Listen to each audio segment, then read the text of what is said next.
सुप्रभात बच्चों। हिंदी की कक्षा में आप सभी का स्वागत है। आज हम जो विषय पढ़ने जा रहे हैं उसका शीर्षक है अव्यय। अव्यय को हम अविकारी शब्दों के नाम से भी जानते हैं। तो आइए जानते हैं सबसे पहले कि आखिर अविकारी शब्द अथवा अव्यय होते क्या हैं।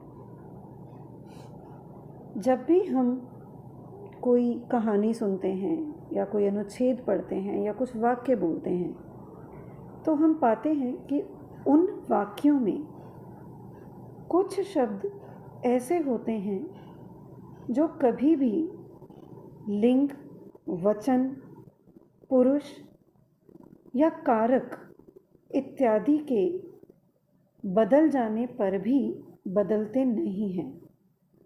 अर्थात ऐसे शब्द जिनमें लिंग, वचन, कारक, पुरुष इत्यादि के कारण कभी भी कोई विकार नहीं आता। विकार ना आने का अर्थ क्या है कि कभी भी परिवर्तन नहीं होता, बदलाव नहीं होता। उन्हें हम अविकारी शब्द अथवा अव्यय कहते हैं। तो दूसरे शब्दों में हम कह सकते हैं कि ये शब्द सदैव अपरिवर्तित ही रहते हैं, अर्थात इनमें कभी भी बदलाव नहीं होता। इनका मूल रूप स्थिर रहता है। आपको और अधिक स्पष्ट करने के लिए मैं कुछ उदाहरण लेती हूँ जिससे आपको समझ में आएगा कि कुछ शब्दों के न बदलने का, न परिवर्तन न होने का क्या अर्थ है। मान लीजिए कि हम बोलें लड़का बहुत ही ज़ोर से नीचे गिर पड़ा। यहाँ पर इस शब्द जो वाक्य है, यहाँ पर जो शब्द आया ज़ोर से, यह एक अविकारी शब्द है। अब मान लीजिए मैं वाक्य में आगे पीछे कुछ परिवर्तन कर दूं।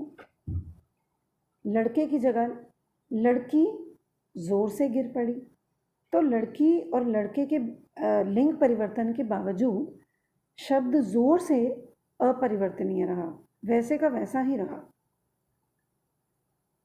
एक और उदाहरण लेते हैं। मुझे कल मुंबई जाना था पर आज ही जाना पड़ रहा है। यहाँ पर कल और आज जो दो शब्द हैं ये अपरिवर्तनीय हैं। इनके मूल रूप में कभी भी कोई परिवर्तन नहीं होगा। मैं इस वाक्य में मैंने कहा कि मुझे कल मुंबई जाना था लेकिन आज ही जाना पड़ा। अब मैं मुझे की जगह कुछ और लगा देती हूँ। रेखा को मुंबई जाना था, कल मुंबई जाना था पर आज ही जाना पड़ा। या फिर राघव को कल मुंबई जाना था पर आज ही जाना पड़ा। तो आप देख रहे हैं कि मैं आगे पीछे अन्य चीज़ों में जो व्याकरणिक दृष्टि से हमने बात की कि लिंग बदल देने पर वचन भी बदल कर देख लेते हैं। यहाँ पर एक वचन की बात है तो बहुवचन लगा कर देखते हैं, या द्विवचन। वैसे तो हम हिंदी में एक वचन और बहुवचन ही कहते हैं, तो उसका परिवर्तन करके भी हम देखते हैं कि क्या वाक्य में परिवर्तन आएगा। तो हमारा मूल वाक्य क्या था?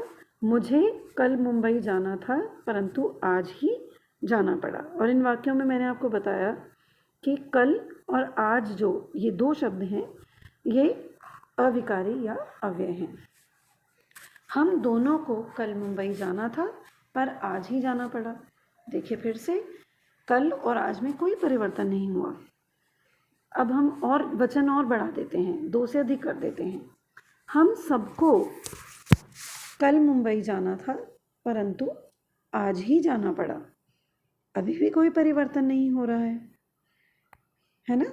तो बिल्कुल स्पष्ट है कि ऐसे शब्द जिनमें लिंग, वचन, पुरुष, कारक इत्यादि के कारण ना तो कोई विकार उत्पन्न होता है और ना ही कोई परिवर्तन आता है, ऐसे शब्दों को हम अव्यय कहते हैं या अविकारी शब्द कहते हैं। इसके बाद हम आगे जानेंगे कि अव्यय के भेद भी होते हैं। प्रमुख रूप से अव्यय के 4 भेद माने जाते हैं। कितने भेद? 4 भेद माने जाते हैं। पहला भेद है क्रिया विशेषण।